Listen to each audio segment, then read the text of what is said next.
Eu sou Murilo Antunes Alves. Nasci em Itapetininga e, pelo que me contaram posteriormente, por volta do 12:30 do dia 28 de abril de 1919. Já se lá vão quase 80 anos. Bom, vamos falar um pouco sobre as suas origens. Gostaria que o senhor falasse sobre os seus avós, pelo lado paterno inicialmente, depois materno. O que o senhor conhece da história das suas famílias, das duas famílias? Bom, evidentemente, toda essa parte do meu depoimento é por ouvir dizer, né? Porque logo que eu nasci, posteriormente, me contaram vários dados referentes ao meu nascimento e com referência às minhas origens paternas e maternas. Mamãe Floriza Piedade Alves nasceu em Sarapuí, é uma cidadezinha perto de Itapetininga. E meus avós maternos eram Olegário Eugênio da Piedade e Francisca Cerqueira da Piedade. Agora, do lado paterno, eu não cheguei a conhecer o meu avô. Ele morreu quando eu ainda era muito criança. Sei que se chamava Leopoldino Alves Carriel, segundo papai me contou. Agora, minha avó paterna era Massimiana Antunes, mas eu já a conheci como Massimiana Antunes Potignani, porque ela, vamos usar a palavra um pouco pedante, ela convolou segundo as núpcias e casou com um italiano que fora morar em Itapetininga, Luigi Potignani. Portanto, aí estão a mamãe Floriza, papai Antônio Antunes Alves, professor de História e exerceu vários cargos no magistério, inclusive foi diretor da Escola Normal Peixoto Gomido de Itapetininga, que era um dos tradicionais estabelecimentos de ensino secundário do nosso estado, porque a Escola Normal de Itapetininga foi criada conjuntamente com a Escola Normal de Casa Branca. Mais alguma informação? Bom, no caso dos seus avós, você sabe dizer as atividades que eles exerciam? Claro. O meu avô materno que eu conheci, se a gente fosse usar a expressão daquela época, ele no fundo começou a vir como tropeiro, porque naquela região de Itapetininga, cidade onde eu nasci, as pessoas que se dedicavam às atividades rurais também se dedicavam à pecuária e iam às vezes buscar tropas no Rio Grande do Sul. Então o meu avô materno sempre se dedicou às atividades agrícolas e também foi, numa certa fase da vida, tropeiro. Agora, no que se refere aos meus avós, já eu falo o meu avô, que não é exatamente o avô de sangue, mas o avô que casou com a minha avó, ele era de origem italiana e era marceneiro. Então chegou lá em Itapetininga, montou uma casa, no começo confeccionando móveis e depois mantendo uma casa mesmo que vendia móveis, colchões, etc. Foi assim que eu o conheci e foram as atividades que exerceram. No caso dos pais, mamãe foi professora de desenho e papai, já disse, foi principalmente professor de história, foi professor de atividades comerciais, foi diretor e fundador da Escola de Comércio de minha terra natal. Os seus pais, então, nasceram e cresceram e passaram a vida em Itapetininga mesmo? Viveram sempre lá? Viveram sempre lá e eu também passei uma certa fase da minha vida, porque se não fosse um fato superveniente, possivelmente eu teria ficado durante muitos e muitos anos em minha terra natal. Mas acontece que quando eu terminei o grupo escolar, mamãe e papai, ligados às atividades do magistério, achavam que eu deveria fazer um curso secundário, depois um curso superior. E não havia ginásios naquela época no interior. A gente tinha que fazer o curso ginasial em São Paulo. Então, o exame para entrar no ginásio era feito no ginásio do estado, na capital. E mamãe, que sempre teve muita visão das coisas, resolveu, então, que eu viesse estudar em São Paulo e como interno no Colégio São Bento, que era um dos renomados colégios daquela época. Então, em 1931, passei nesse exame, não era bem um vestibular, mas um exame de seleção para entrar no ginásio, e fiz o primeiro ano ginasial no Colégio São Bento. Nesse entretempo, foi criado o ginásio em minha terra natal, Itapetininga, ginásio de Itapetininga. Então, o segundo ano, eu já passei a fazer para lá, me transferi do Colégio São Bento para Itapetininga. E fiz o meu curso secundário, formei-me no ginásio de Itapetininga em 1935, e aí depois vim para São Paulo para fazer o meu curso na Faculdade de Direito. Agora, uma imodéstia, mas já que isso aqui é um depoimento com o coração nas mãos, eu sempre fui o primeiro aluno da minha turma, no ginásio, no grupo escolar e na Faculdade de Direito de São Francisco, onde eu me formei em 1943, numa turma, na formatura de 216 alunos. E, modéstia à parte, eu tirei todos os prêmios. Carvalho de Mendonça, Teodoreto de Carvalho, Rodrigues Alves, Instituto dos Advogados, Associação dos Advogados e quejando os outros. Beleza.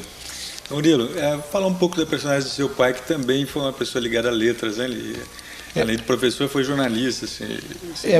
Aliás, o que aconteceu com o papai foi um fato curioso, porque eu sempre me senti atraído para a imprensa por um fato curioso. Desde criança, papai era correspondente do Correio Paulistano em Itapetininga. O Correio Paulistano era o órgão oficial do PRP. Papai tinha atividades políticas, foi vereador numa certa fase da vida lá em Itapetininga. Então ele, como correspondente, eu o surpreendi muitas vezes. Naquela época, das máquinas de escrever não havia em grande quantidade no interior. Ele enviava a correspondência para o jornal manuscrita. Então eu via muitas vezes, ele sentava lá e fazia as notícias de Itapetininga e mandava para o Correio Paulistano. Depois houve uma certa fase na vida em que ele deixou o Correio Paulistano, motivos políticos, e até por certo parentesco, porque meu lado materno, nós tínhamos ligação com a família do Cerqueira César. Então, chegamos até a candidatura do Armando de Salles Oliveira, porque ele também era ligado à família do Júlio de Mesquita, que era casado com uma Cerqueira César, e por isso papai acabou sendo correspondente do Estado de São Paulo. Já aí nós estávamos por volta de 1934, 35.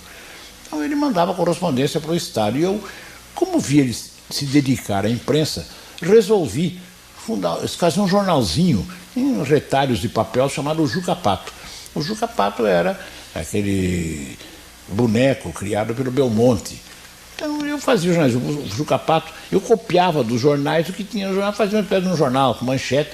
E sabe, o único exemplar do jornal eu entregava para a minha cozinheira, que era analfabeta, que ela levava para as filhas que liam em casa e ela gostava daquilo. Bom, então eu senti essa atração. Então, quando eu estive no ginásio, em 1933, já no terceiro ano do ginásio, alguns colegas tiveram a ideia de fundar um jornal estudantil. E eu tinha um padrinho que era dono de um cinema em Itapetininga e tinha uma gráfica. Era uma máquina rudimentar, mas aí imprimia uma espécie de um boletim semanal lá. E eu consegui com ele autorização para fazer um jornal. E fundamos um jornal, eu e mais 3 colegas, chamado O Arauto. Esse jornal circulou em 33, 34 e 35. Aí eu vim para São Paulo. Aqui também continuei com aquela ideia e resolvi manter um jornal aqui chamado o Itapê, que era diminutivo de Itapetininga. E esse jornal também circulou por umas 3 ou 4 vezes, mas então as minhas primeiras lidas jornalísticas foram nesse jornal, manuscrito para a cozinheira, de um exemplar só, com o Arauto, jornal estudantil, e posteriormente com o Itapê. Nesta época, eu me sentia muito atraído pela correspondência do jornal O Estado de São Paulo. E eu então comecei, lá em Itapetininga, nas férias, papai não pôde fazer, eu mandei umas correspondências para o jornal. De repente, papai resolveu desistir, achava que não havia mais interesse, não queria mais ser correspondente do Estado. Então, eu me candidatei a substituí-lo. E eu, naquela época, tinha uns 16 anos. Vim para São Paulo, procurei o chefe da seção do interior do jornal do Estado de São Paulo, que era o Rodrigo Soares de Oliveira. Falei com o Rodrigo, quando me anunciei como correspondente do Estado, como pessoa que mandava correspondência em lugar do papai, ele estranhou, porque ele entrou numa sala e falou: quem é Murilo? Você? Não, mas não pode ser, você 16 anos, quantos anos? 16 anos? Você que mandou aquelas correspondências e tal. Ele se entusiasmou porque eu fiz o seguinte: eu descobri uma mina. Em Itapetininga havia um jornal que começara a ser editado no fim do século passado, chamado A Tribuna Popular.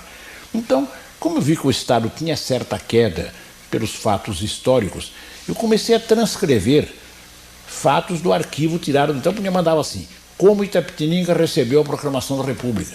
Então, lá, o Estado chegava a publicar um quarto de página com toda aquela matéria. Então, ele acabou concordando, gostou muito, e eu fiquei correspondente do Estado uns 3 ou 4 anos. Mas como eu tinha vindo para São Paulo para estudar, aí que vem o problema. Eu procurei o Rodrigo e disse: Rodrigo, a única paga que a gente recebe é o jornal de graça. Eu recebia lá em Itapetininga, o Estado que era... Não havia remuneração do correspondente. Então eu cheguei aqui, como eu vim estudar aqui, Rodrigo, não daria para você, em vez de mandar o jornal para Itapetininga, mandar aqui para São Paulo?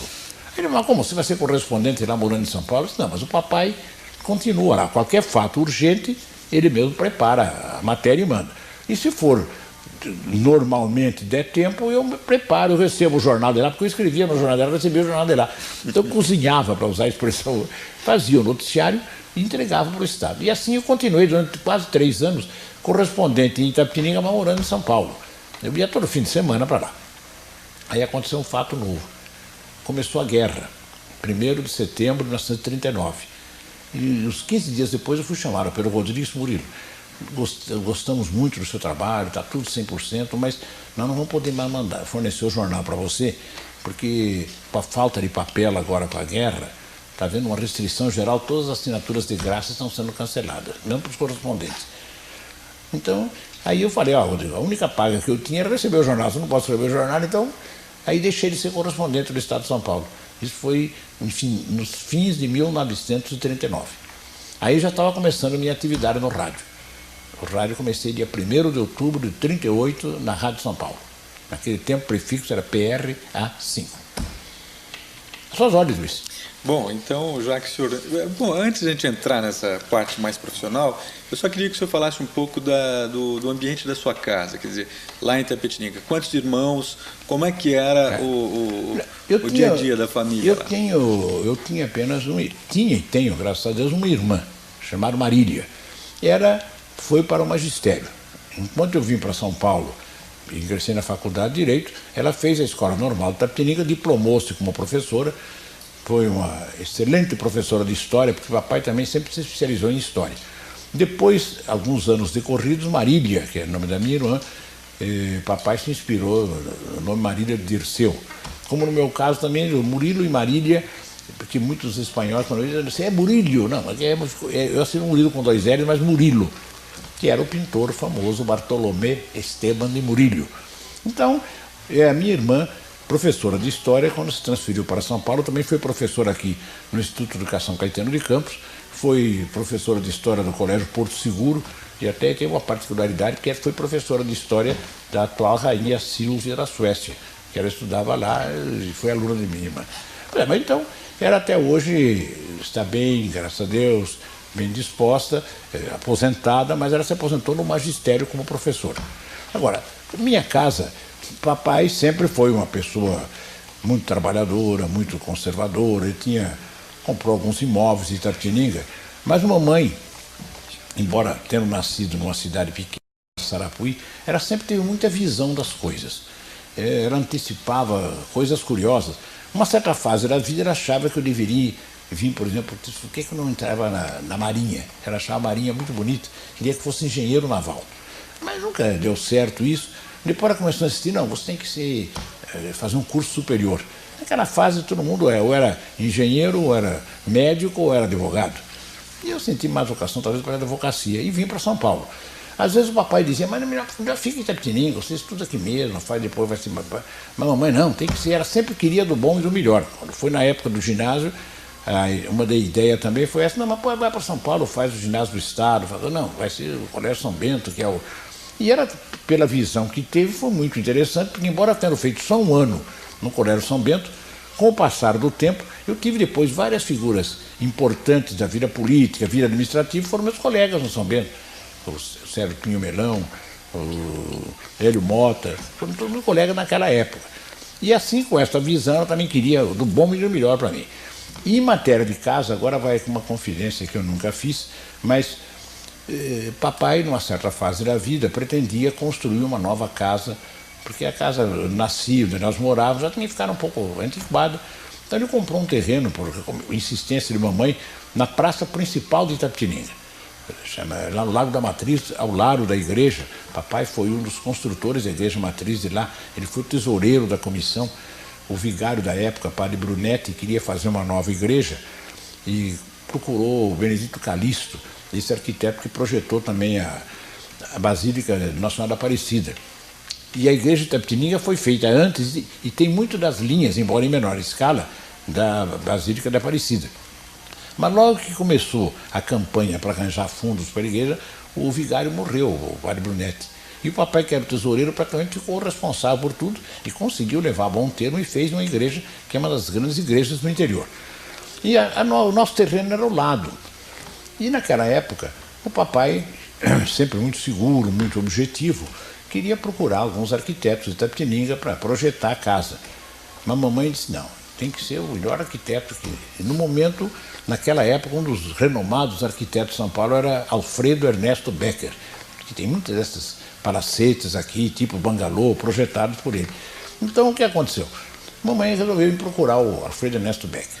Insistiu, gostou para marcar a hora, porque ele tinha muito sobrecarregado. Um dia ele recebeu. Isso era que me contou depois. E ela chegou lá e falou, olha, eu queria a senhora de Itapetininga, mostrou tudo isso. Ele falou, minha senhora, eu mal dou conta do que eu tenho para fazer, que eu não tenho condições de fazer. Não, então, insistiu. Resumo da ópera. Tantas vezes ela veio que disse, olha, vou abrir uma exceção, vou fazer. E ele projetou a casa.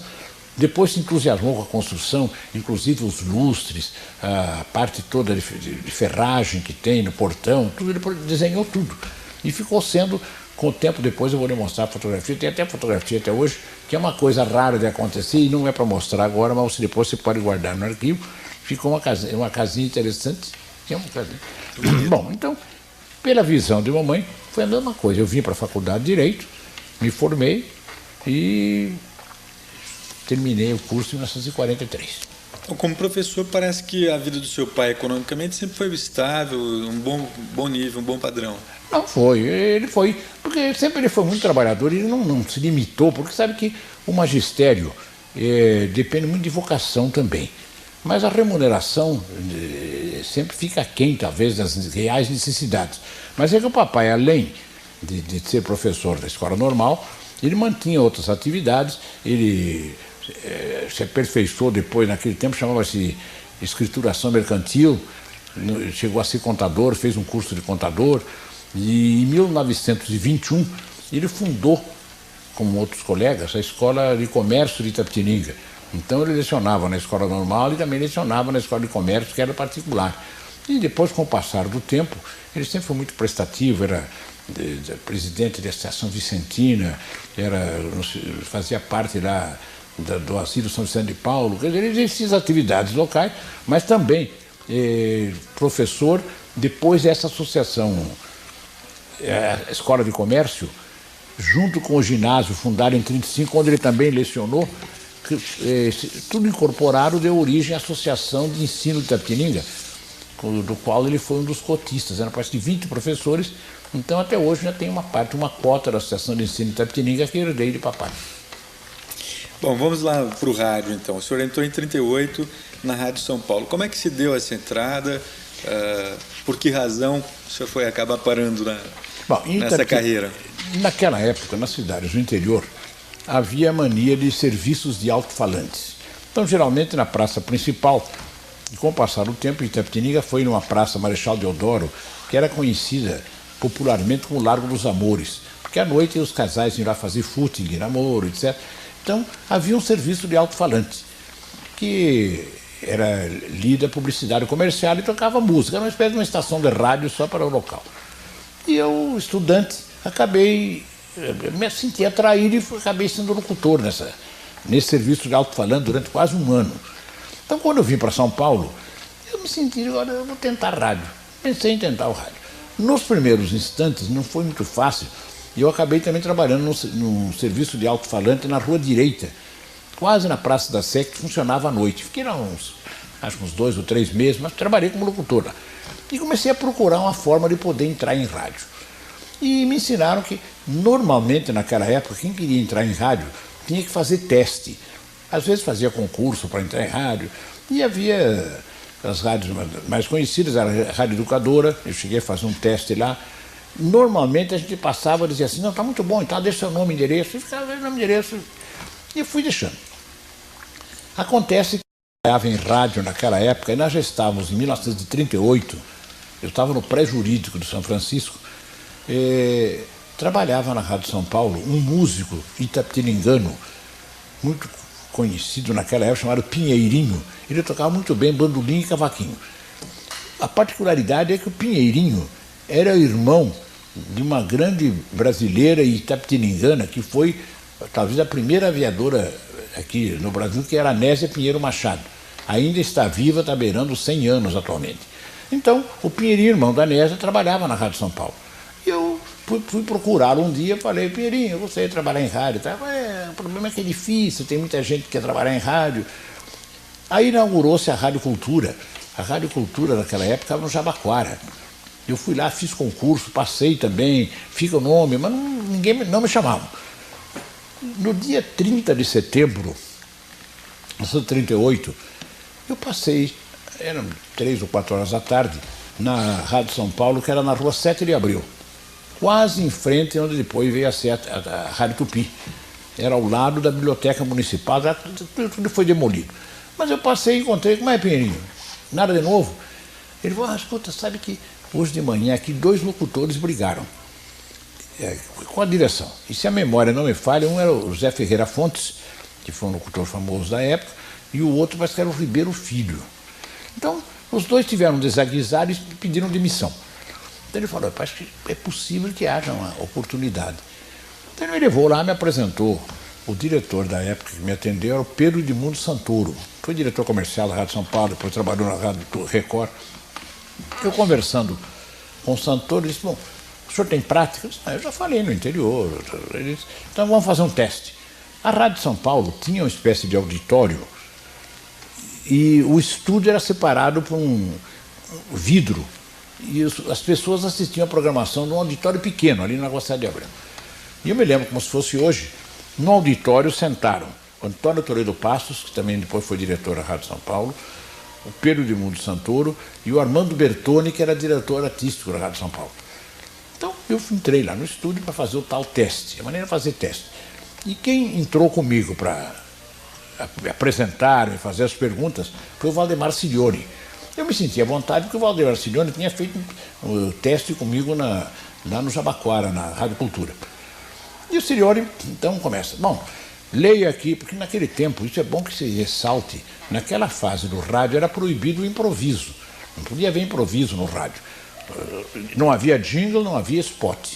Então, tudo que era apresentado, o locutor tinha que ler, porque gravação também não havia, só havia gravadores em acetato, que era um disco grande, gravação mecânica, não era nem eletrônica. Então, a gente tinha que ler. Ele começa: anuncia esse programa aqui. Então tinha a programação, programa de música americana. Vamos ouvir agora Cole Porter, não sei o quê, orquestra de Glenn Miller, eu já não sei. Aí ele dizia: agora leia essa notícia.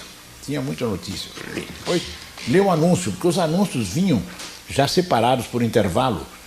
O locutor tinha que pegar aqui, 4 anúncios. Pegar lá: Casimira Nobis, não sei o que e tal, a Casa dos Quaquá 40, mas não sei o que, a Roda da Sorte. Ele lia os anúncios. E eu fiz tudo aquilo. Aí veio a parte final, que foi a presença do espírito que me ajudou. A mania de todo teste para locutor, eles queriam que fizesse improviso. Então o Cilione diz assim: bom, agora o senhor vai fazer um improviso. Você está aqui no estúdio, de repente chega na rádio o ministro da Guerra. E naquele tempo não era ministro do Exército, era ministro da Guerra. Então, o ministro da Guerra, como é que você anunciaria a presença dele? E eu, meio brincando, disse assim: eu não me lembro agora o nome do ministro da época, mas naquela ocasião eu perguntei: como é o nome do ministro da Guerra? E o Cilione, colhido de improviso: não interessa, não sei dizer o nome, diga lá. Eu disse: não, eu sei, mas o ministro da Guerra é o general fulano de tal. Eu não sabia. E já vi que os que estavam me ouvindo lá acharam graça no auditório. Então eu falei: com enorme satisfação que registramos nesse momento a presença em nossos estudos de Sua Excelência, o general fulano de tal, ministro da Guerra. Então gostaram, eu saí. Aí o Santoro, que era quem me recebeu, me levou lá para a sala dele e disse: escuta uma coisa, o senhor pode começar amanhã? Não. Isso foi em 1938, você vê, já se vão quase 60 anos. Ele disse uma coisa que o tempo não mudou. Ele disse assim: porque eu não me lembro, vamos supor se fosse hoje, eu tinha pensado, vou ganhar pelo menos uns R$500 ou R$1.000, pelo menos, pensei.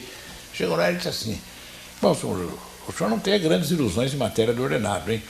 Nós só vamos poder pagar para o senhor aí R$150, por exemplo. Naquele tempo era R$150.000. Porque ele disse isto: se eu sair aqui na porta e disser que preciso de um locutor, tem gente que paga para trabalhar em rádio. Isso não mudou muito, continuou ao longo dos anos. Bom, mas aí, no dia seguinte, eu comecei e o primeiro programa que eu fazia, me deram o horário das 5 às 6. Programa Broadway Melody. Então, era só de música americana. Então, todo dia eu fazia. No mesmo dia, na outra vaga, estreou o Geraldo Zé de Almeida. O Geraldo era locutor do Rio de Janeiro, tinha vindo para São Paulo e, como houve essa vaga, eu fiz das 5 às 6 e o Geraldo ficou com o horário das 6 às 8. Porque a hora do Brasil, naquele tempo, a Voz do Brasil, a hora do Brasil, era às 8 horas da manhã. Então, estreamos no mesmo dia. Eu das 5 às 6 e o Geraldo das 6 às 8. Bom, e eu queria fazer uma pergunta que eu não sei se volta no tempo, mas quando o senhor descobriu que o senhor tinha esse talento da locução? Foi fazendo essa locução lá em Itapetininga? Bom, primeiro aí eu faria um juízo de valor que me tornaria modesto, saber quando é que eu descobri esse talento. Eu não sei se descobri talento. Talvez quando eu descobri a vocação. Mas eu gostei. Eu não sei porquê. Eu acho que era mais pela parte da notícia, da informação. Eu gostava era da notícia, transmitir, etc. Então eu me senti atraído mais talvez por isso. Até vou contar um caso curioso. Em 1938, houve a célebre final do Campeonato Mundial de Futebol, que o Brasil acabou depois perdendo, uma coisa. E eu cheguei lá em Itapetininga, no serviço de alto-falante, porque se a memória não me falha, quem transmitiu o jogo naquela ocasião era o Galeano Neto. Ele transmitiu da França, etc. E eu cheguei a fazer o seguinte, que eu ouvia a irradiação dele e transmitia pelo alto-falante de Itapetininga, acompanhando o jogo. Estava terminando o primeiro tempo, não sei mais. Então eu fazia o noticiário daquilo, sempre gostei da parte. Então eu acho que eu me senti, fui para o rádio mais pela celeridade da informação, pelo desejo, embora, repito, era proibido o improviso. A gente tinha sempre que fazer tudo, era datilografado e arquivado. E naquela época havia o Departamento de Imprensa e Propaganda, o DIP, nos estados, o DEIP.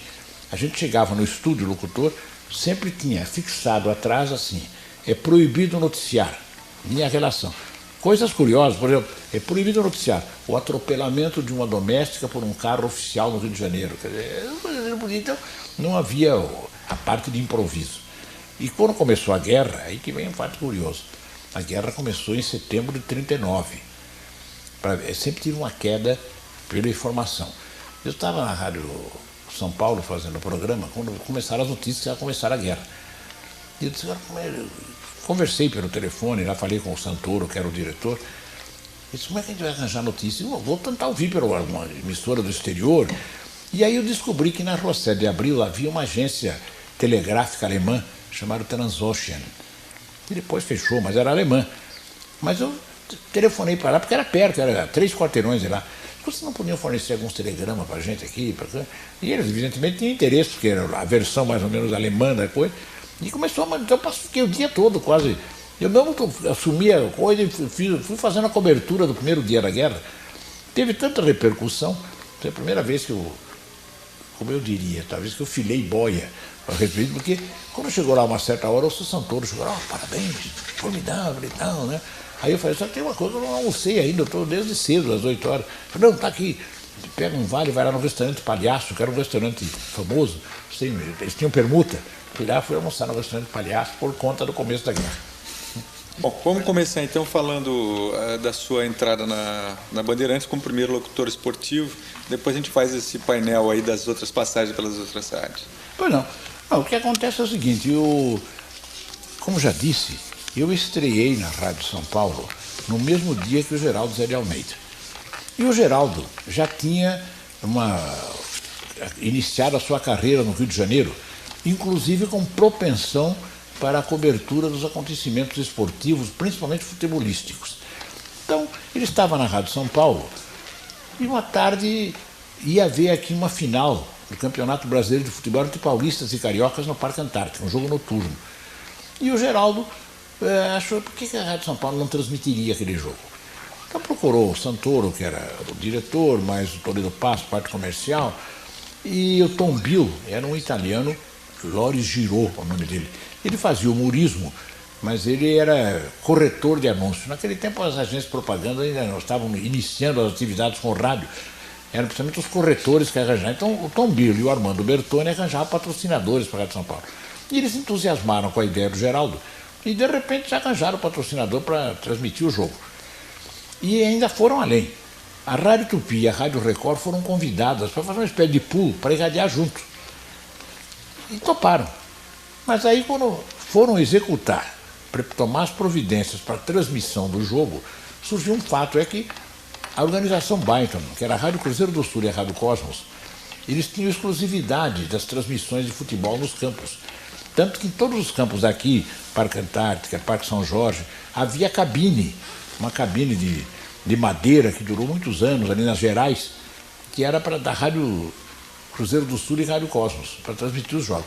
Então, quando eles já tinham patrocinador, tudo isso, chegaram no Parque Antártica, não pode entrar e não pode irradiar, é proibido. O Palmeiras, naquela época, era Palestra. Os diretores do Palestra não quiseram comprar briga e disseram, da nossa parte nós não temos nada do jeito, mas nós temos um contrato em vigor, não podemos autorizar. E aí, o Geraldo e outros tiveram a ideia de alugar uma casa na Rua Turiaçu, com vistas para o campo, era um sobrado, e depois tirar as telhas, tinha visão para o campo, e resolveram escalar 3 locutores para ajudar o Geraldo nesse jogo, nessa transmissão noturna. Então, foi o Renato Macedo pela Rádio Record, o Ribeiro Filho, que já estava na Tupi, aliás, estava naquela ocasião, na Tupi entrou na rede, e eu, que era um novato, tinha 1 mês e pouco de rádio, como o Geraldo já era na Rádio São Paulo, eu fui com o Geraldo. Chegamos lá, um sacrifício danado, porque nós tínhamos que ficar de cócoras abaixo das telhas para não perturbar o Geraldo, e o Geraldo olhava por cima. E nós, como uma lanterna, para ler os anúncios, porque o Geraldo não tinha tempo de ler lá em cima. Acontece que os corretores, o Tom Bill principalmente, eles queriam orientar tudo, porque aquele negócio, não, lê com entusiasmo, faz aquele negócio, né? Chegou lá na hora, uma hora de cócoras, o Ribeiro começou a ler o anúncio, até baixar, pegar lá, ele começou... A casa dos Quaquanos, que o Tom Bill lê depressa, ele se queimou, disse, eu não vou ficar igual, e foi embora. A mesma coisa aconteceu com o Renato Macedo, que também achou que estava sendo diminuído, e aí sobrei eu. E eu cheguei à conclusão, melhor ler depressa, comecei a ler depressa os anúncios. Então fiquei. Quando chegou no intervalo, me lembro como se fosse hoje, já se vão 60 anos, o Geraldo, para descansar, ele tapou o microfone, começa o nome inteiro, Murilo. Falei, Murilo, então, enquanto guardamos o segundo tempo, agora os comentários de Murilo Antunes Alves, me deu o microfone. Eu não tinha visto nada do jogo, estava de cócoras aí, mas eu peguei e fiz o comentário. Evidentemente, falei sobre o luar que havia naquela noite, sobre as dificuldades da Record, e resumo da ópera. Saiu bem. Então foi um sucesso, porque houve a quebra daquele monopólio. E daí para frente, mas aí a organização Byton fez a coisa mais simples do mundo. Contratou o Geraldo. No dia seguinte, o Geraldo acabou de ganhar o jogo, no dia seguinte foi contratado pela Byton. Então, na outra semana ia ter jogo de futebol. O pessoal da Rádio São Paulo estava entusiasmado com o sucesso, mas o Geraldo tinha saído. Eu até cheguei a pensar que eu poderia ser locutor esportivo, embora eu não entendesse nada de futebol, a não ser jogador de futebol. Eu jogava futebol. Mas o Aurélio Campos, que era diretor comercial da Rádio São Paulo, se candidatou e resolveu, ele passou a transmitir o jogo de futebol. No primeiro momento eu não quis aceitar, ele me convidou para ser comentarista. Eu não quis, eu deveria, não vou ser. Mas, no fim eu vi que ele ia ficar mesmo, eu aceitei. E nós formamos uma dupla que durou 4 anos, de 38 a 42. Aí, eu nessa altura, 4 anos depois, eu estava ansioso para transmitir um jogo de futebol. Que aí eu já conhecia bem, estava em ordem, mas não tinha chance, porque o Aurélio sempre ia transmitir, eu ia com ele. Até que um belo dia, o Aurélio ia casar. E o casamento dele foi numa sexta-feira. Então eu pensei, ele casa sexta, domingo ele não vem transmitir, pensei comigo. Mas ele começou a lua de mel na segunda-feira, ele irradiou o jogo no domingo. E eu continuei sem oportunidade de transmitir. Até que um dia, um sábado, eu fui chamado na Rádio São Paulo, sempre falo do Santoro, que foi com quem eu me relacionei. Senhor Murilo, o senhor tem peito para irradiar um jogo? Quer dizer, era sopa, ouro, mel, sopa no mel, ou vice-versa. Pois não. Então amanhã o senhor vai irradiar o Corinthians e Juventus, porque o o Aurélio tem um problema dentário, está com o rosto inchado, não pode irradiar o jogo. Então eu fui lá fui eu para irradiar o jogo e levei para ler os anúncios um locutor famoso da época, que depois foi galã de novela, o Nélio Pinheiro. O Nélio era um excelente locutor de Jaú, mas aconteceu o seguinte, o Nélio não dizia de improviso, acho que nem o prefixo da emissora. Então, quando chegou na hora que eu comecei a irradiar, dizia, passar a parar para ele, falar um pouquinho e devolver o microfone. E na hora de começar, se vê, eu me lembro até hoje, a escalação do Corinthians, tudo isso, mas sei que era Lopes, Servílio, Teleco, Joane, Carlinhos. Bom, preparei tudo para irradiar o jogo, me concentrei, decorei os quadros. Ao ser dada a saída, me deu um branco, porque comecei assim. Vai ser iniciado agora, apita o árbitro, Teleco, e dei uma parada, porque eu me atrapalhei, eu não sei se acompanha a bola. Então eu passei o microfone, Nélio, diz qualquer coisa, Nélio, pelo PR5, Rádio São Paulo, me devolveu o microfone. Mas eu fui me controlando, e modéstia à parte, o jogo saiu boa a irradiação, razoavelmente boa, porque naquela época não havia muito locutor esportivo. O que aconteceu? Na noite daquele mesmo dia, no domingo, eu recebi um telefonema na pensão onde eu morava, do capitão Balduino.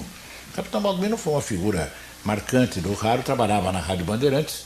Chegou e disse, Murilo, parabéns, hein? Eu vi sua irradiação, gostei, hein?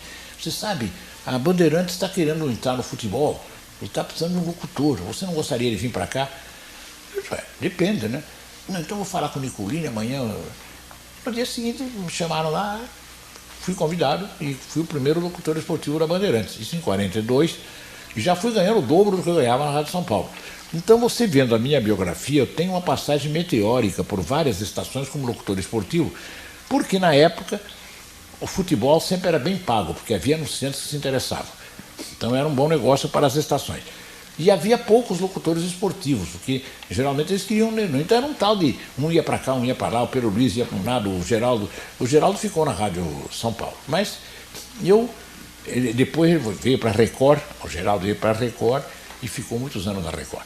Mas eu estava na Bandeirantes, uns 5 ou 6 meses depois, nem isso, a Cultura, que pertencia aos irmãos Fontoura, me convida para ser locutor esportivo. E eu fiquei naquela dúvida, tive a bobagem de telefonar para o Nicolini. Disse, não, Nicolini, acaba de me oferecer uma oferta da Cultura, o que é que você acha? Vocês têm possibilidade de me cobrir essa oferta e tal? Eu não faço leilão por telefone, desligou o telefone, né? Então fiquei com raiva, aceitei a oferta da Cultura. Aí fui para a Cultura, depois de também uns 4 ou 5 meses, a Gazeta precisou do locutor esportivo, que o Pedro Luiz, que era o locutor, tinha saído, me ofereceu um ordenado daqueles para ir para a Gazeta. Fiquei na Gazeta, onde eu fiquei mais tempo. Fiquei 1 ano e meio como locutor esportivo. E como eu gostava muito de jornal, eu me afeiçoei. Basta dizer que minha mesa era na redação da Gazeta. Eu fiquei mais ligado à Gazeta do que à rádio. E isso me fez um relacionamento muito bom. A Gazeta foi muito prestigiado na Gazeta. Aconteceu que, depois de 1 ano e meio, eu fui chamado pela Tupi, porque o Aurélio Campos, que era o locutor da Tupi, fora convidado para dirigir comercialmente a Tupi do Rio. Ele acabou indo para o Rio de Janeiro, mas aí tem um problema. A Tupi descobriu, o diretor da Tupi naquela época, o diretor comercial, era o Chico Rizzini. Ele descobriu que havia uma cláusula no contrato de patrocínio feito através da Macan Erickson, que o locutor esportivo da Tupi tinha que ser uma pessoa de nome. Então, quando o Aurélio foi para o Rio, eles quiseram colocar um locutor desconhecido ou novato. E, pelo que eu soube posteriormente, quando chegou na segunda ou terça-feira, a Macan Erickson disse, não, tem que ser nome conhecido, senão o patrocinador cancela o patrocínio. Depois, perguntaram quem aceitaria isso. Não, tem que ser ou o Geraldo Zé Rameiro, ou o Pedro Luiz, ou o Murilo Antunes Alves. E acontece que, depois eu soube depois, o Pedro Luiz tinha contrato com a emissora, o Geraldo tinha contrato com a Record e eu não tinha contrato com a Gazeta. Então, numa quarta-feira, eu fui na direção no escritório da Tupi, que era na rua Senador Feijó, e o Chico Rizzini começou, Murilo, você não quer vir aqui para... Vamos supor que fosse hoje, eu ganhava, por exemplo, 10 mil na Gazeta. Ele disse, Murilo, você não quer vir para a Tupi? A Tupi é a mais poderosa emissora paulista. Não, mas não. No fim ele falou, mas escuta uma coisa, você tem que ter um preço, quanto você queria para vir para cá? Não sei o quê, no fim ele começou, eu falei, não, 20 mil. Era o dobro do que eu estava ganhando. Ele falou, não, isso não podemos pagar. Então até logo, não, mas vem cá, volta. E viu aquela coisa. De repente ele disse assim, se eu der, você decide já e começa domingo, porque eu não tinha contrato, né? Eu queria com o número na cabeça, eu fiquei, né? Não fiz, tá bom, então tá fechado, você começa domingo. Aí eu saí, fui da Senador Feijó até a Gazeta, que era na Rua da Conceição, que agora depois a Avenida Casper Libero, e comecei a pensar, puxa, eu gostava da Gazeta, será que eu fiz um bom negócio? E quando cheguei na Gazeta, eu falei lá, olha, Cabo, eu não sei se eu fiz um bom negócio, mas eu vou sair. O que aconteceu? Aí eu ia à diretoria, mas não deu nem chance da gente fazer. Mano, você assinou alguma coisa? Não, não assinei. Não, então você não podemos. Não, mas agora eu não me comprometi. Resumo da ópera, eu saí da Gazeta e guardei uma mágoa, ou uma tristeza, digamos assim, porque eu gostava muito de jornal. E não sei se foi vingança ou não, e todos sabiam, o Ferreira Jorge, que era um dos diretores da fundação, disse, Murilo, você não sabe acontecer uma coisa. Nós vamos tirar a Gazeta Esportiva diária. E nós tínhamos um problema, que a Gazeta Esportiva tinha 2 redatores famosos, o Tomás Mazzoni, que era Olímpicos, e o Miguel Munhoz. Então, na Gazeta Esportiva Diária, os 2 querem ser diretor da Gazeta Esportiva Diária. Se eu puser um, nós pusemos um, brigava com o outro. Se puser todo mais, então nós temos que chegar à conclusão que o melhor era pôr você como diretor da Gazeta Esportiva, porque você era do rádio. Aquilo mesmo, a tristeza, teria sido o diretor da Gazeta Esportiva, né? Mas não, agora tem que sair. Mas é raro acontecer o que aconteceu. Tem até hoje os recortes em que a gente vê que eu saí da Gazeta, eles com artigos na Gazeta Esportiva, eu redigi também uma crônica de despedida, ainda assim, passo pela gráfica, na redação, até logo, fulano, chego na rua, fiz todos os andares da Gazeta, até o roof da Gazeta, despedindo, quer dizer, tive uma despedida, choramos no almoço que me ofereceram, saí muito bem da Gazeta, mas aí fui para Tupi, sempre essa carreira meteórica. Agora, perguntará a você, Luiz, por que é que eu deixei a parte esportiva? É que eu tinha me formado na faculdade, já uns 2 ou 3 anos antes, e minha família está muito impressionada, porque naquele tempo não havia equipe, eu irradiava praticamente sozinho. E começaram a mamãe chegar e dizer, olha, você não vai aguentar muitos anos isso, às vezes irradiava jogo sábado, domingo, um jogo no sábado, jogo no domingo, e sozinho quase, né? E começou a insistir para deixar a locução esportiva. E eu fiquei naquela dúvida, deixo, não deixo, até que resolveram que eu fosse candidato a deputado, porque o papai tinha sido convidado para ser candidato a deputado e não aceitou.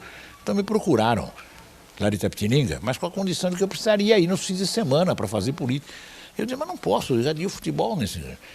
Então, nesse vai e vem, eu entrei com o Edmundo Monteiro, propus a ele que ele me desse uma licença para eu poder, até o fim do ano, até as eleições.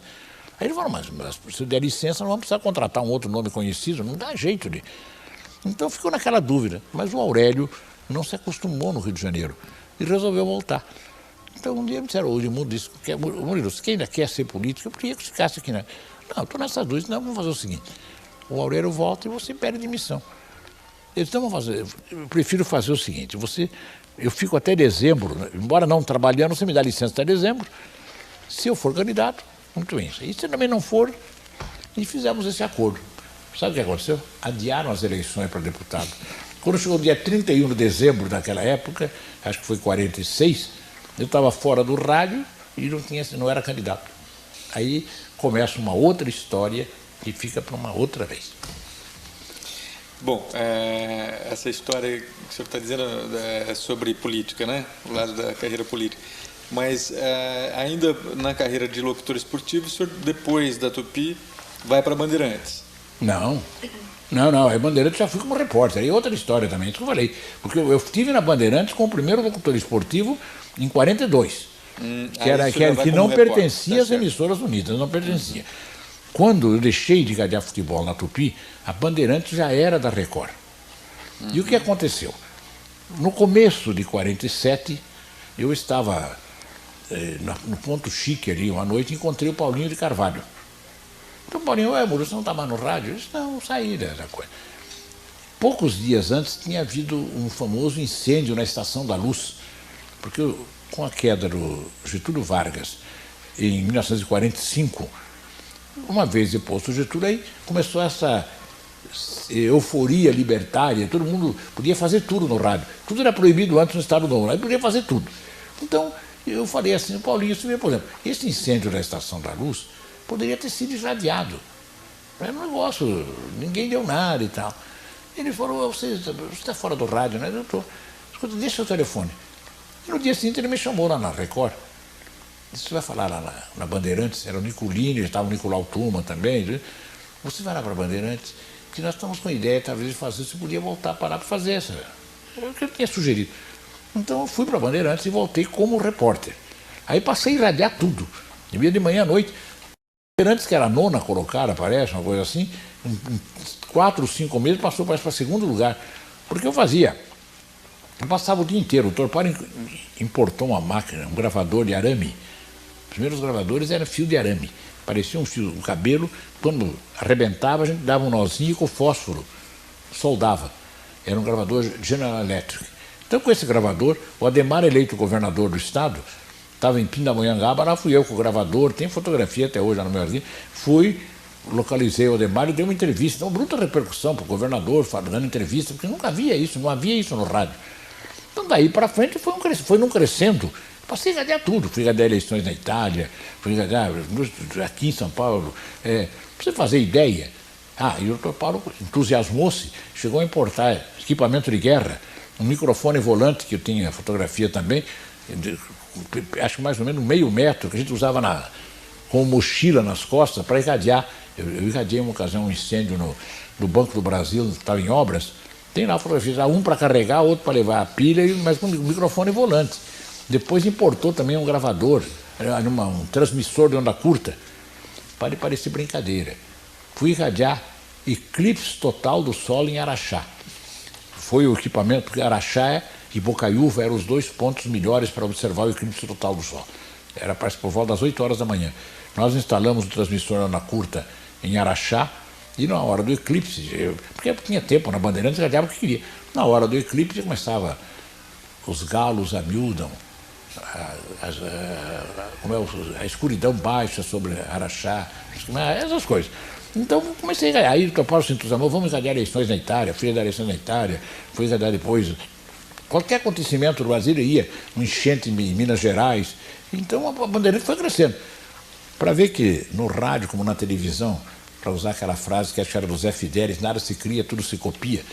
Naquela ocasião, o Adhemar, que tinha muita sensibilidade política, chegou inclusive a combinar comigo, nós fazíamos um programa semanal no Palácio dos Campos Elíseos, chamado Conversa ao Pé do Fogo. Porque depois surgiu Conversa ao Pé do Rádio. Ele era Conversa ao Pé do Fogo porque havia uma lareira no Palácio dos Campos Elíseos. Então, diante disto, o Adhemar ficou tão entusiasmado que comprou a Bandeirantes, né? Agora que vem a fase, eu agora posso contar, porque agora já é parte da história, aconteceu que ele também gostava das minhas entrevistas, chegou para mim, Murilo, comprei a Bandeirantes, agora você vai fazer o que você quiser lá. Você se dá bem com o Rebelo Júnior, mesmo? O Rebelo vai ser o diretor, conversa com ele. Então, combinei com o Rebelo, fomos jantar, e aqui entre nós, eu jovem, entusiasta, comunista de carreira, eu comecei a pensar comigo, bom, agora você, sei lá, você é o dono da Bandeirantes. Mas no jantar com o Rebelo, que sempre foi meu amigo, ele começou eu vi que tudo que ele sugeria, eu não entrava em nada. Ele começava, não, o diretor artístico vai ser o Darcio Correia, você conhece, o Darcio Ferreira? Eu falei, não, mas, o diretor comercial vai ser o Ribeiro Filho. E aí eu falei, mas e eu? Né? Ele falou, não, você vai ter carta branca para irradiar o que você quiser, pode irradiar tudo. Eu falei, bom, vou fazer aquilo que eu estou fazendo. Pensei comigo. E meditei um pouco, mas olha aqui, eu vou ligar minha carreira a uma atividade política, porque eu tenho que ficar, a estação vai ser do Adhemar. Pensei muito, cheguei, procurei o Dr. Paulo, falei, Dr. Paulo, eu não quero ficar na Bandeirantes. Ele falou, mas como é que vamos fazer? Eu tinha contrato com a Bandeirantes. Ele disse, você é advogado, acha uma saída. Eu disse, tem uma saída, Dr. Paulo. Eu vou mandar uma carta para o senhor antedatada, pedindo um aumento ordenado. Ele já começou a ler, e o senhor vai me responder que a Bandeirantes não dispõe de verba para isso e tal, mas se eu quiser, podíamos rescindir o contrato e fazer um contrato com a Record. Mas tudo antedatado. Ele disse, vai levar vantagem. Não, vai bom, então pode fazer. Então preparei tudo. Dali a 2 ou 3 dias, depois de tudo assinado, encontrei o então governador Adhemar de Barros, chegou, como é, Murilo, está tudo certo com o Rebelo? Não tem problema, meu contrato é com a Record, né? E aí eu fiquei na Record e o Tico-Tico, que tinha trabalhado, eu levei para trabalhar comigo na Bandeirantes, ficou na Bandeirantes. Então ficamos os dois fazendo, ele de um lado e eu do outro, né? Agora, pra você fazer ideia, nesse entusiasmo pela Bandeirantes, eu passava o dia todo inventando coisas. Eu cheguei a fazer uma série, só fiz 3 programas, depois não tive tempo. As reportagens que eu gostaria de ter feito. Uma delas, por exemplo, fiz a chegada da família real portuguesa no Rio. Então começava, é o dia tal, não sei o que, de 1808, estamos no Porto do Rio de Janeiro, já vemos à distância a nau capitânia da frota portuguesa. Eu comecei a narrar a história, e com sonoplastia. Fiz o julgamento de Sócrates, e para interpretar o papel de Sócrates, eu peguei o Vicente Leporassi. Eu dirigi o texto e o Leporassi interpretava o Sócrates. E assim eu irradiei tudo, viu? Bom, senhor Murilo, então o senhor começa na Record em 47 e até hoje o senhor ainda está na mesma emissora, quer dizer, são 50 anos de Record. Ou não, o primeiro meio século. Então, vamos lá. Vamos então fazer uma retrospectiva disso. Quais foram os primeiros programas que o senhor fez ainda no rádio e, posteriormente, como é que dá a sua passagem para a televisão? Bom, no rádio o que aconteceu foi o seguinte, eu estava acostumado na Bandeirantes, eu dispunha praticamente de todo o horário, porque a Bandeirantes só tinha programas de músicas variadas, etc., eu podia entrar em qualquer lugar. Então, quando eu fiquei na Record, eu já fiquei um pouco tolhido, porque à noite havia programa de auditório, eu não podia interromper certos programas, então não tinha mais aquela facilidade. E até há um depoimento curioso que é bom ficar aqui. O grande competidor meu acabou sendo o Tico-Tico, porque o Tico-Tico que ficou na Bandeirante podia irradiar tudo, e eu ficava tolhido às vezes, não podia. E até há um episódio muito engraçado, porque a Record então montou um carro muito, importou uma viatura Dodge, que tinha transmissor de frequência modulada, tudo aquilo, eu podia irradiar de qualquer ponto da cidade. Foi pioneira naquele setor. E uma noite, eu ficava geralmente até 2 horas da madrugada com a viatura estacionada no pátio do colégio, que era o plantão da central de polícia. Então, a qualquer hora, até 2 horas da madrugada, eu entrava, porque a partir de 11 horas da noite não tinha mais programação do auditório, eu podia entrar, mas durante aquele outro horário, uma noite eu estava lá, mas por volta das 10 horas, vem a notícia, o controlador da Rádio Patrulha sempre contava para a gente, Murilo, está havendo um incêndio no gabinete de investigações.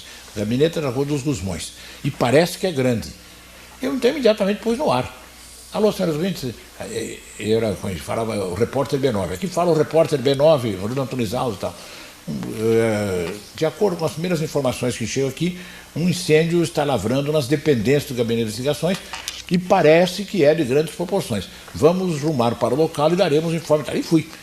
Bom, chegou lá, tinha sido rebate falso, porque o incêndio foi numa lixeira lá, e 2, 3 minutos apagaram, não foi, houve exagero.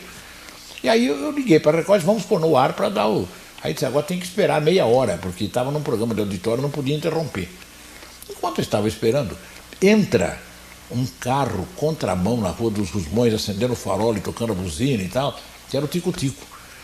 E eu estava perto do bar, tomando um café, esperando a hora. Ele chegou, Murilo, como é que foi o incêndio? Eu vi você deu a notícia agora. Eu disse, não foi, felizmente já está dominada, foi por coisa de nada, né? Aí ele pegou o telefone, porque a gente fazia muito por telefone naquele tempo, ele pegou o telefone para a Bandeirante, ele sempre fui amigo dele, mas ele meio afobado. Alô, põe no ar. Alô, senhores ouvintes, aqui fala o repórter José Carlos Moraes e tal. Podemos desmentir em absoluta primeira mão as notícias exageradas sobre um incêndio, não sei o quê, né? Aí eu falei, mas eu dou a notícia, você desmente na minha cara. Quem está ouvindo você não está me ouvindo, quem está ouvindo mim não está me ouvindo. Deixa. Para desmentir em absoluta primeira mão. Bom, mas aí eu comecei a fazer essa parte na rádio, até que chegamos a 27 de setembro de 1953, a inauguração da televisão Record. Eu sempre digo que, para quem acompanhou a evolução do rádio, eu também acompanhei na Tupi e tudo isso, 90% ou mais dos que começaram, os pioneiros da televisão, vieram todos do rádio, com os defeitos e as qualidades do rádio. Então, na primeira fase, essa fase inicial, era raro uma pessoa especializada em televisão ou que veio só para a televisão. Eram do rádio que faziam televisão. Lá na Record, por exemplo, quando foram fazer os jornais, eram os setoristas do rádio que faziam. Eu, por exemplo, era o setorista político. O jornal tinha eu na parte política, o Vandique Freitas fazia o editorial, o Salomão Schwartzman na parte política, o Clécio Ribeiro na parte policial, e foi assim que nós começamos com os jornais na Record. O programa chamava-se Última Edição e o produtor era o Raul Duarte. Bom, e como é que funcionava a última edição? Porque a curiosidade é que o senhor disse que com o Getúlio não havia noticiário, não havia jornalismo, nem no rádio, né? Quer dizer, depois o jornalismo estoura no rádio, da Bandeirantes ele passou a ser até o carro-chefe, pelo que eu entendi, né? Claro. E na Record a televisão já começa com jornalismo expressivo, quer dizer, como é que era o jornalismo dessa mas televisão daí nós já inicial? estávamos, o Getúlio caiu em 45, e nós já estávamos, foi em 29 de outubro, nós já estávamos em 53. Certo. Então, aquela evolução toda. Agora, esse jornal, Última Edição, uma curiosidade maior é que ele não tinha provavelmente um âncora. Ele tinha quase que, digamos assim, compartimentos estanques no estúdio. Entrava um de cada vez. Então, abriu o programa, o Vandique Freitas fazia o editorial. Ele foi um dos que melhor soube usar o teleprompter no começo. Mas o teleprompter não era propriamente eletrônico, ele era o papel enrolado numa peça lá que ficava de frente, ao lado da câmera, e ele acionava com o pé. E o Vandique se acostumou muito bem, ele lia muito bem no teleprompter. Agora, nós não, nós improvisávamos. A gente levava os dados ali e improvisava. Então, o programa, em síntese, era muito simples. Vamos supor os nomes que eu citei. Acabava o Vandique Freitas, fazia o comentário 2 ou 3 minutos. Aí cortava, punha o slide, por exemplo, Assembleia, não sei o quê. Entrava eu. Falava, a Assembleia hoje votou isso, não sei o quê, papapá, parte política, papapá. Entrava lá, polícia, entrava o Clécio Ribeiro, terminava até e basta isso, o final que ele fazia. Então, quer dizer, o jornal não tinha nenhum âncora, não tinha ninguém que alinhavasse todas as peças. Cada um fazia o seu setor. O Salomão fazia a parte política, é claro que cada coluna, aí não é bem coluna, cada compartimento, cada parte da coisa, tinha uma manchete. Era projetado e a gente falava. Inicialmente foi feito assim. Até que na Record surgiu também o caso do Repórter Esso. O Repórter Esso era diferente. O Repórter Esso, ele tinha filmes, era ilustrado, porque esse jornal Última Edição tinha poucas ilustrações. Era mais falado só. O Repórter Esso não. E por sinal, para você ver os meios deficientes daquela época, as dificuldades, a primeira noite do Repórter Esso, porque o Repórter Esso era às 7h20. O último ano na televisão, eu que apresentei na Record. E acontece que a Record tinha sido vítima de um daqueles incêndios, porque vários incêndios. Em virtude dos incêndios, o programa ia ser apresentado aqui da Rua da Consolação, pegar ao Teatro Record. E eu chego lá, uns 15 ou 20 minutos antes, não tinha nem o texto, era apenas uma saleta de, acho que uns 2 metros por 2 metros, uma câmera, a mesa ali, e eu fiquei aguardando, porque a projeção dos filmes ia ser feita lá no aeroporto de Congonhas, lá que estava o projetor. E o texto redigido lá vinha para cá. Então faltavam acho que 2 ou 3 minutos para começar, não tinha chegado o texto. E o pessoal da agência de propaganda, que produzia o Repórter Esso, começou a acho melhor desistir que não vai dar tempo. Mas quando estava já para não entrar no ar, chega o boy lá e traz o texto correndo. Eu peguei o texto de primeira vista, sentei, já entrou o prefixo e põe no ar. Eu nem cheguei a ler. Então, tem aquele prefixo conhecido, depois, aqui fala o Repórter Esso, testemunha da história, ocular da história, papapá. E tinha um monitorzinho, naquele tempo era branco e preto, monitor ao lado, eu com o rabo dos olhos vendo o monitor, comecei. As chuvas torrenciais que caíram sobre a cidade de São Paulo, e eu vi com o rabo dos olhos no monitor que estava uma corrida de bicicleta. As chuvas caíram sobre, aí eu improvisado, disse assim, caíram sobre a cidade de São Paulo, não tiveram o condão de perturbar a realização das competições esportivas, porque aí entrou coisa, quer dizer, eu levei uns 3 ou 4 minutos porque eu falava uma coisa, saiu outra, no fim acertou. Então começou assim. Aí o Repórter Esso durou 1 ano na Record, na TV Record. E por que ele terminou?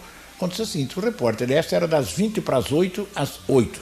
E pelo que me contaram, a direção da Record, se não me engano foi o Paulinho Machado de Carvalho, ele, na época da renovação do contrato, ele disse, o repórter está criando um problema, porque tem 20 minutos. E nós vendemos os horários de meia em meia hora, ou de hora em hora. Então começou aquela negociação, ou paga a meia hora, ou então não fazemos. Não paga, paga mesmo. Resumo, não chegaram a acordo e acabou o Repórter Extra na televisão. Bom, os outros programas que o senhor fez na televisão em seguida, o senhor fez o Repórter Extra, a última edição, e depois tem o famoso Record em Notícias, né? Sim. Que começou com Tempo de Notícia. Como é que foi essa história? Não, mas antes disso, quando a Record começou, a TV Record, a televisão Record, eu fui convidado para fazer quase que tudo. Cheguei a fazer programa de auditório, um programa de perguntas e respostas. Cheguei a ser convidado para produzir como aquele Esta é Sua Vida, um programa parecido com O Céu é Limite. Eu fui fazendo, porque a gente tinha que ver para onde é que enveredava. Mas eu sempre tinha tirado 7 Roquete Pintos como repórter, eu sempre gostei da parte da reportagem. E aí comecei a fazer também para a televisão reportagem no exterior. Fui irradiar o Ano Santo em 49, fui irradiar, acompanhei o presidente Geisel ao Japão, irradiei uma das últimas reportagens que eu fiz para a televisão Record, grandes, foi o casamento do Príncipe Charles. Eu transmiti dia 29 de julho de 1981, transmiti de Londres, quer dizer, então eu fazia reportagens no exterior e, pelo fato de gostar de jornal, esse programa do Hélio, o Hélio Ansaldo, ele tinha um programa chamado Tempo de Notícia, em que ele convidava os apresentadores da Record, jornalistas, esportistas, para debater os assuntos. Não tinha convidados de fora. Então, durante certa fase, no começo era a Sônia Ribeiro, esposa do Blota Júnior, o Blota chegou a falar uma vez ou outra, o Wilson Fittipaldi, o Milton Peruzzi, eu. Então nós fazíamos esse jornal. E assim foi, até que depois, numa determinada fase, esse programa era produção do próprio Hélio. O Hélio se desinteressou um pouco, porque ele que arranjava os patrocinadores, e pelo que me contaram, ele quis acabar com o Tempo de Notícia, mas aí o Paulinho de Carvalho já estava entusiasmado com o programa, que tinha público, e disse, não, a Record mantém o programa. Mantém, só que mudou o nome, ficou Record de Notícias. E o Hélio continuou apresentando e nós continuamos participando. Assim foi até a venda da Record. Quando da venda para o novo grupo, o Hélio teve lá um problema qualquer, tinha pedido demissão para ser candidato a deputado, aí depois não acertou mais, não voltou, e o novo grupo confiou como eu passei a ser editor-chefe e âncora do Record Notícias, e assim foi durante bastante tempo. Havia naquela época, desde o tempo do Hélio, dizem que foi o Ferreira Neto que deu o título de Jornal da Tosse. E a Record não tinha assumido nem nada, não se falava nisso. Mas eu, quando passei a ser o editor-chefe, foi em 89, fins de 89, eu resolvi assumir. Como é? Eu fazia Jornal da Tosse e tal. E pegou, né? E assim foi até o final de 1996, quando o programa saiu do ar. Certo. E voltando, esse programa ele começa em 58, né? O Record em Notícias. Não, a data certa eu já não me lembro mais, assim, porque ele ficou no ar esse tempo todo, até agora, 96. Não, é um programa antigo, já durou muito tempo na Record. Eu fiz que depois eu fui para Brasília, mas eu não me lembro exatamente a época em que começou o Tempo de Notícia, Record Notícia, mas que eu participo do programa, pelo menos eu sei que depois de 1960 eu sempre participei, porque quando eu voltei de Brasília, eu fui para Brasília no tempo do Jânio. Então o senhor começou depois de 60 no Record Notícias? Não, eu participei no começo, não é isso. Quando eu fazia, mas depois, quando o Jânio foi para a presidência, ele me convidou para ir com ele, e eu fui licenciado pela Record, continuei na Record, fiquei em Brasília, depois renunciou, voltei. E voltei para participar de novo do programa. E como é que foi esse contato seu com o Jânio? Não, o Jânio, eu conheci o Jânio, porque é bom que fique esclarecido uma coisa. Uma coisa é ser janista, outra coisa é ser amigo do Jânio. Eu, politicamente, pela própria atividade jornalística, eu não participava de atividades políticas ostensivamente. Eu era amigo do Jânio desde o tempo da faculdade. Então, o Jânio, eu achei que ele era uma pessoa pitoresca, tinha um linguajar típico. Então, eu comecei a entrevistar o Jânio, no tempo de rádio ainda, quando ele foi vereador.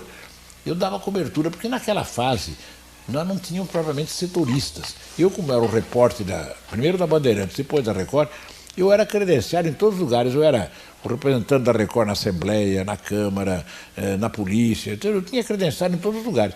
E na Câmara Municipal, o Jânio, eleito vereador, eu comecei a entrevistá-lo e ele dava público. Então, o Jânio, qualquer assunto, ele podia negar a entrevista, nunca me negou. E eu gostava, porque ele tinha aquele linguajar pitoresco. Eu chegava lá e dizia assim, doutor Jânio, o senhor está chegando agora de Curitiba? Hoje pela manhã eu peguei o aeroplano lá em Curitiba. Ele usava essa. Então eu fui indo sempre. E aí vem a pergunta, como é que eu fui acabar indo a Brasília? Aí é um fato curioso, porque durante a campanha eleitoral para a presidência da República, eu fiz algumas entrevistas com o Jânio. E o Jânio, nós tínhamos um repórter na Record, o Araújo José Gomes, que depois casou com a Dirce Maria, portanto era ligado ao Jânio, e ele sempre me dava informação do Jânio, Lauro, sabe se o Jânio vai viajar? Não, ele vai para o Rio de Janeiro, eu sabia aquelas informações.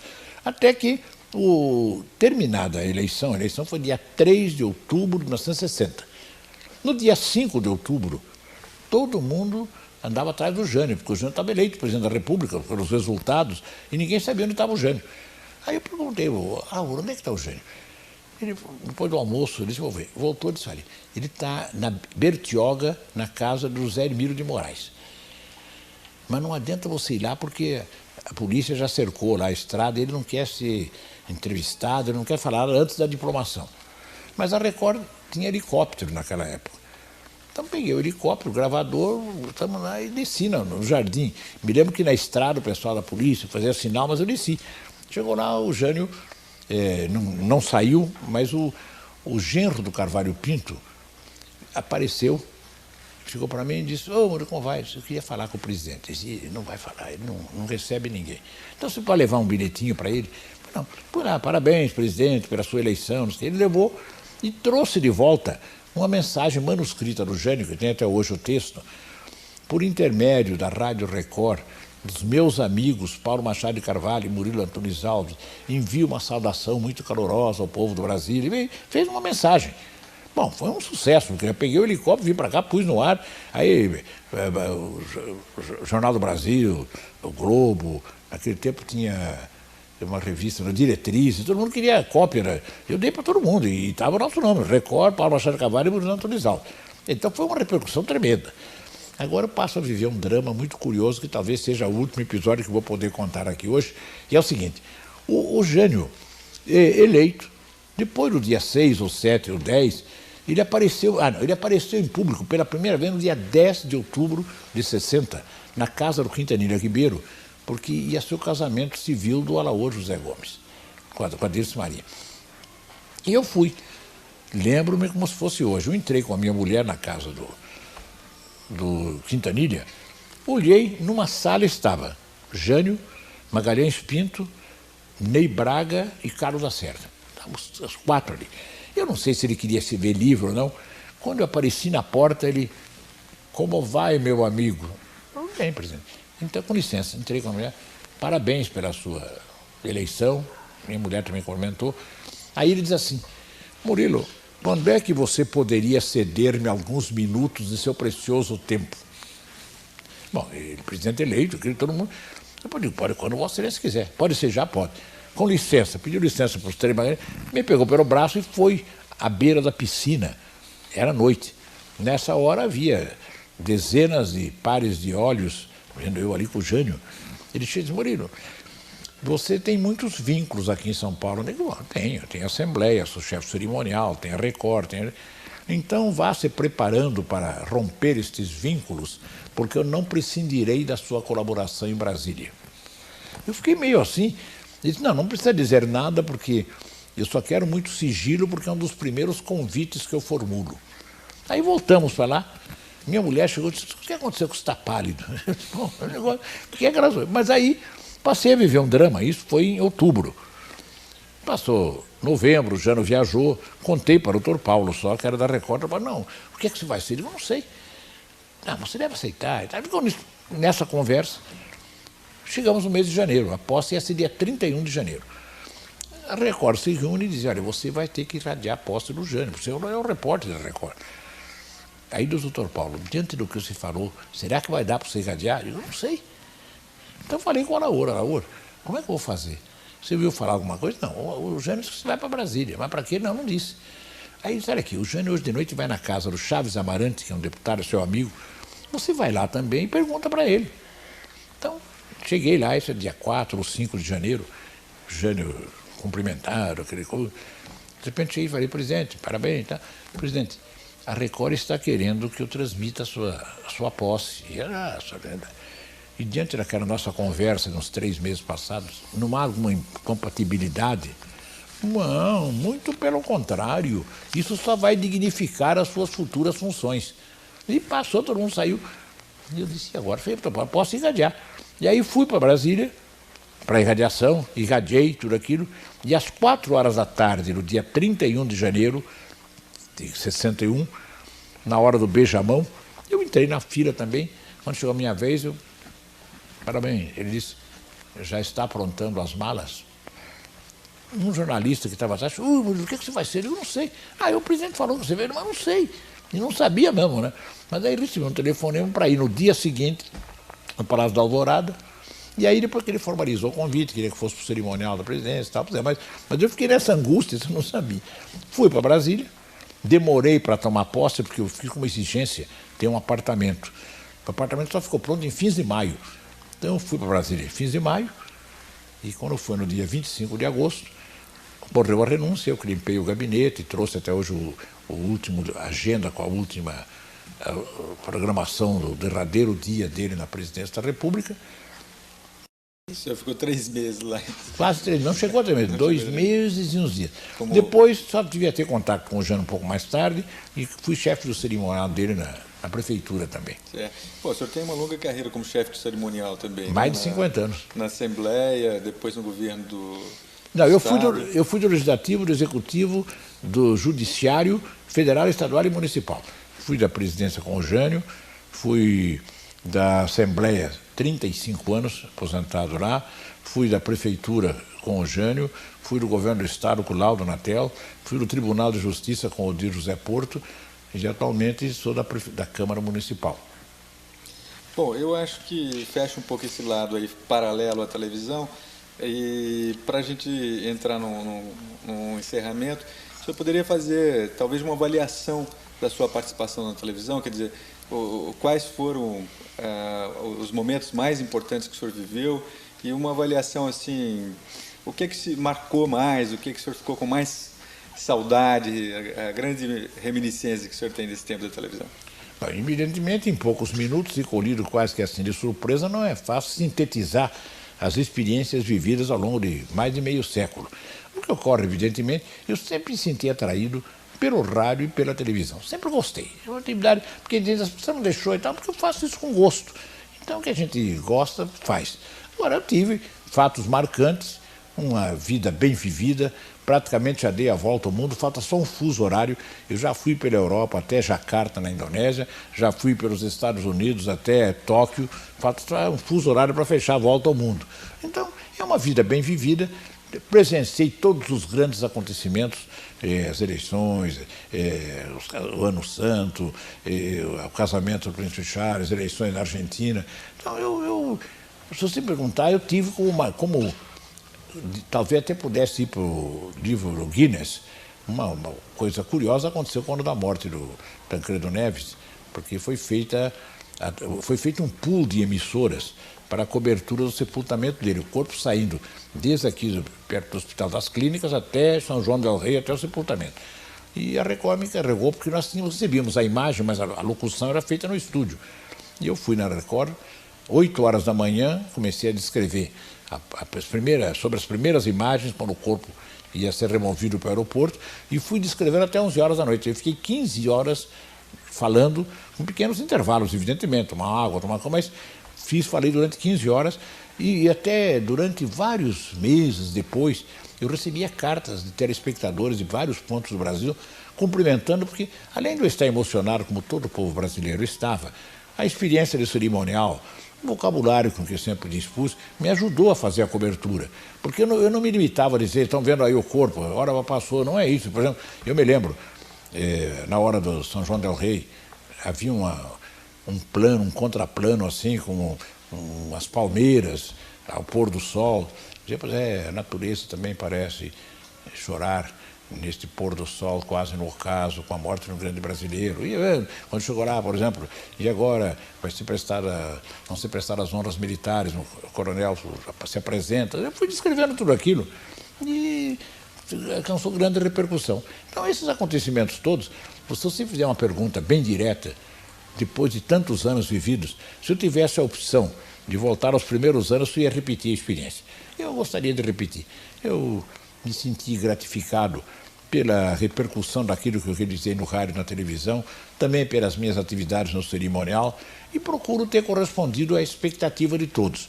Eu talvez pudesse concluir finis coronat opus, dizendo mais ou menos, eu evocaria Camões, perguntando para mim, por exemplo, se eu não realizei mais, se eu não fiz mais daquilo que eu gostaria ou talvez pudesse ter feito, é que possivelmente não me ajudaram engenho e arte.